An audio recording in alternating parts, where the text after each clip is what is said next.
नए नियम के कलीसिया में एक भविष्यवक्ता का क्या भूमिका है, चलिए इस वीडियो में हम जानते हैं। नीचे डिस्क्रिप्शन में बहुत सारा लिंक्स मैंने दिया है। उस लिंक्स के माध्यम से आप बहुत सारे सब्जेक्ट्स के ऊपर में आप जान पाओगे। इससे आप परमेश्वर के वचन में और बढ़ पाओगे। नए नियम में एक भविष्यवक्ता का सबसे बड़ा काम होता है कि वो परमेश्वर के संदेश को लोगों तक पहुंचाना, परमेश्वर के संदेश के द्वारा लोगों को प्रोत्साहित करना, लोगों को बढ़ोतरी देना और लोगों को धीरज प्रदान करना, ये जिम्मेदारी एक भविष्यवक्ता का होता है। पहला कुरिन्थियन 14 अध्याय का 3 वचन में ऐसा लिखा है, परंतु जो भविष्यवाणी करता है वो मनुष्यों से उन्नति और उपदेश और शांति की बातें कहता है। इसका मतलब यह है कि एक भविष्यवक्ता का बहुत बड़ा भूमिका होता है एक कलीसिया को प्रोत्साहन करने में और कलीसिया को विश्वास में आगे बढ़ाने। नए नियम में भविष्यवक्ता एक कलीसिया को मार्गदर्शन करता है, एक दिशा बताता है कि परमेश्वर क्या चाहता है कि ये कलीसिया या एक फलाना व्यक्ति किस दिशा में बढ़ना चाहिए या किस दिशा में पीछे हट रहा है या हट रही है। पहला कुरिन्थियन के 13 में लिखा है, जब उन्होंने उपवास और प्रार्थना कर कर और उन पर हाथ रखकर उन्हें विदा किया। अंतियोक के कलीसिया में जितने भी भविष्यवक्ताएं थे वो सब प्रार्थना किए और परमेश्वर ने उनको बताया कि बरनबास और पौल को किस दिशा में जाकर सेवकाई करना है। तो भविष्यवक्ता को परमेश्वर बताता है एक कलीसिया या एक नेता या एक लीडर के ऊपर में, एक चर्च लीडर के ऊपर में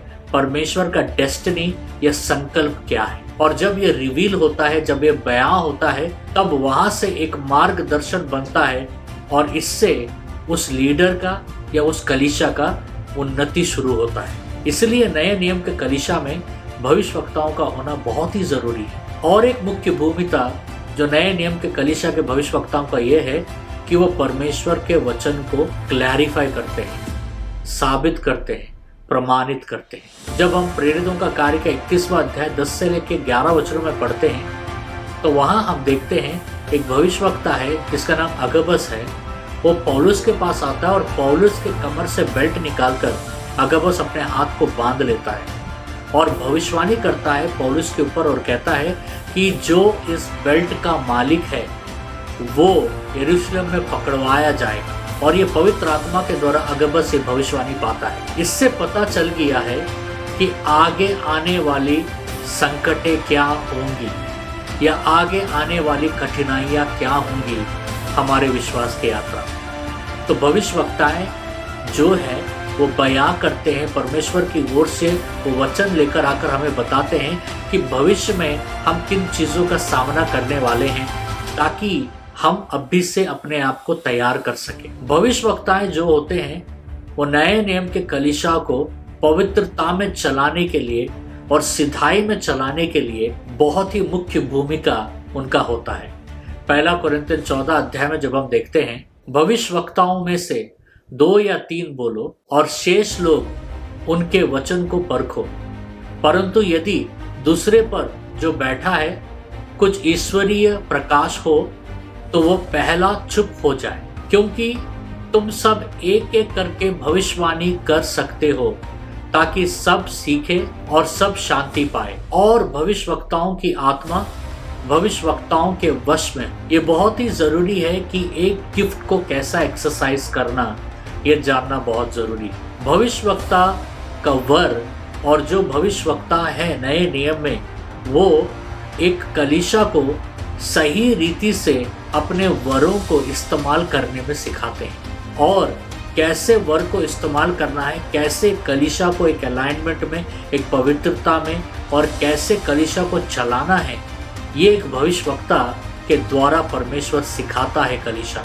आखिरी में सबसे बड़ा योगदान एक भविष्यवक्ता का नए नियम के कलीसिया में यह है कि उसे नम्र रहना पड़ेगा और परमेश्वर के लोगों से प्रेम करना पड़ेगा, क्योंकि एफिशियन का 4 का 11 से लेकर 12 वचनों में लिखा हुआ है, उसने कुछ को प्रेरित नियुक्त करके और कुछ को भविष्यवक्ता नियुक्त करके और कुछ को सुसमाचार सुनाने वाले नियुक्त करके और कुछ को रखवाले और उपदेश नियुक्त करके दे दिया, जिससे पवित्र लोग सिद्ध हो जाए और सेवा का काम किया जाए और मसीहा के देह उन्नति पाए।